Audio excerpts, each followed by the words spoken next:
Welcome to the deep dive. Today we're tackling a really complex story, quite tragic actually, out of New Haven, Connecticut.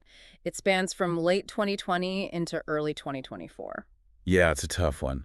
Our sources lay out this series of, well, initially they seem like totally unrelated shootings. Right, but they eventually all connect back to the murder of a Yale graduate student, Kevin Jiang. Exactly. And our goal here, is to really unpack how it all unfolded and get into the, frankly, surprising motive behind it all. Okay, so let's start at the beginning. Things kick off with this initial strangeness, right? A pattern of shootings. That's right. Between December 2020 and February 2021, 4 different times, someone shot at houses in New Haven. No one was hurt, thankfully. But the key detail, the thing that investigators noticed. Were the shell casings. At all 4 scenes, they found .45 caliber casings. That detail becomes, well, incredibly important. And something else witnesses saw in the last two incidents. A dark-colored SUV. Another piece that didn't mean much at first, perhaps, but definitely clicks into place later. Okay, so we have these four shootings, same ammo type, maybe the same vehicle, and then things escalate dramatically. They really do. On the evening of February 6, 2021, it's the East Rock neighborhood. People hear gunfire. And soon after, Kevin Jiang, just 26 years old, a Yale student, is found dead. Right there at an intersection, Lawrence and Nickel Street. A terrible discovery. Yeah. And at the scene, 8.45 caliber shell casings. More than before. And again, witnesses report seeing that dark-colored SUV leaving the area. Yeah. Suddenly those earlier shootings feel very different, don't they? Definitely. So who was Kevin? The sources give us a bit of a picture, right? They do. He sounds like a really great guy. Studying at Yale's School of the Environment. He was an Army veteran. And he'd just gotten engaged, right, to Zion Perry. Yeah, literally just announced it. Friends described him as, genuinely happy, deeply in love. Just makes the whole thing even more senseless. It really does. Let's talk about the crime scene itself. What did detectives find? Well, the details are pretty grim, as you'd expect. Kevin was found lying on his right side. They noted contract wounds, upper body, head. And specifically stippling on his head. What does that mean? Ah, good question. Stippling is basically gunpowder residue that embeds in the skin. It means the gun was fired extremely close, very close range. Wow. Okay, so not from a distance. No, definitely not. Suggests a very direct, personal kind of attack, as one detective put it. And his car, a Prius. Right. It was found maybe 100 feet away. Hazard lights were on. And crucially, there was some damage to the rear bumper. Consistent with like a minor collision, a fender bender. Exactly, which lines up perfectly with what witnesses said they saw and heard. Right, so tell us about that. What did people see? They described seeing a dark SUV actually rear-end Kevin's Prius. Just a tap, seemingly. So Kevin gets out, probably thinking it's just a minor accident, needs to exchange info. That's the assumption, yeah. He walks towards the SUV, and then gunshots. Muzzle flash is seen coming from the driver's side of the SUV. And didn't one witness see something even more disturbing? Yeah, really chilling. Someone dressed all in black, standing over Kevin, who was already down on the ground, and just continuing to fire. Ugh, that's not road rage. Doesn't sound like it, no. It points to something much more deliberate. And there was security footage, too. There was. It captured the collision, Kevin getting out, walking towards the SUV. Then you hear the shots, a scream, more shots, and the SUV drives off. Could they identify the SUV from the video? Unfortunately, not really. The details were just too limited. But the sequence of events was confirmed. But the shell casings, that .45 caliber connection, that must have jumped out immediately. Absolutely. The casings at Kevin's scene matched the ones from those 4 earlier residential shootings. Remember, the last one was just an hour before Kevin was killed. So investigators are thinking, okay, this probably isn't random. It's either targeted or maybe those earlier shootings were, I don't know, practice or distraction. Exactly. Yeah. All possibilities were on the table. Road rage seemed less likely now. This felt targeted. The ballistics link was undeniable. Then they had the incredibly difficult task of notifying his mother, Lindo. Yeah, descriptions say she was just devastated. They learned more about Kevin than how close they were, how he supported her, his faith, the house he'd bought for them. And his recent engagement to Zion Perry, that obviously became a focus. Who was she? What did she know? Zion spoke to investigators. She'd spent the whole day with Kevin ice fishing, dinner. He left her place around 8:30 p.m. Just shortly before the shooting. Right. She actually heard the gunshots but didn't connect it to Kevin at first. I mean, why would you? Did she have any idea who would want to hurt him? None at all. She was completely baffled. She did mention someone she knew from MIT, where she'd done her undergrad, a guy named Kingsuan Pan. Okay. What was their connection? She described him as just an associate, really, not a close friend, definitely no romance. Said their last contact was way back in May 2020. Didn't seem significant to her at the time. Okay, so the investigation is ongoing. They have this ballistics link, Zion's account, and then comes a break, right, from somewhere unexpected. A huge break. And, yeah, totally seemingly unrelated at first. About 15 hours after the murder, police in North Haven, that's a different town nearby, get a call. About what? A suspicious incident at a scrap metal yard.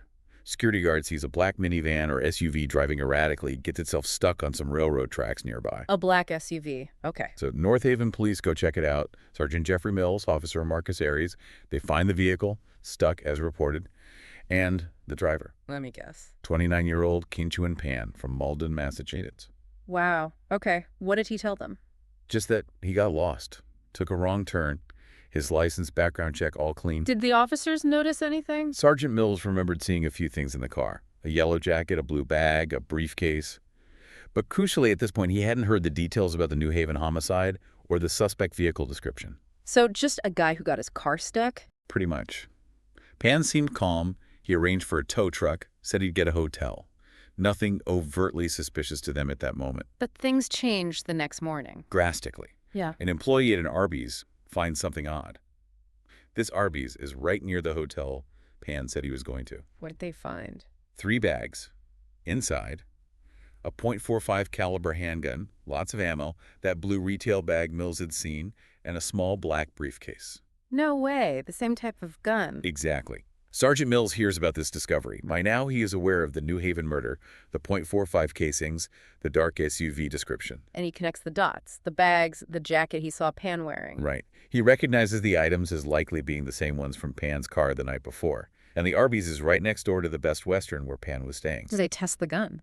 They do. Yeah. And ballistics confirms it. It's the gun used to kill Kevin Jiang. It also matches the casings from the 4 earlier shootings. Incredible. What about Pan? They checked the hotel he checked in, but he never checked out. He was gone. New Haven homicide is alerted immediately. This is their prime suspect. So the focus shifts to finding Pan. Where did they look first? His last known address, back in Malden, Massachusetts. But the place was empty. No sign of him, or his parents, actually, which raised some concern. Did they find out more about him? Yeah, learned he was an MIT graduate student, studying artificial intelligence, looked at his Facebook, not much activity.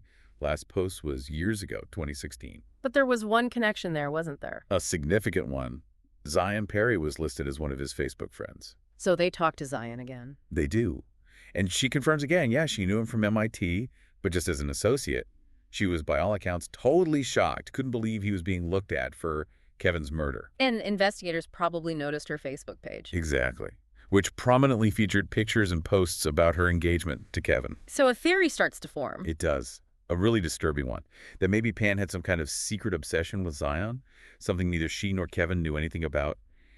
And Kevin's murder was potentially driven by that jealousy. That's chilling. Did they find evidence of his parents being involved? You said they were missing too. Well, things get complicated there. Investigators found out that shortly after Kevin was killed, Pan called his parents. And right after that call, they withdrew a significant amount of cash. Okay. That looks suspicious. It does. They also learned the family had quite substantial assets over in Shanghai. So the U.S. Marshals get involved, start tracking the parents' phones. What do they find?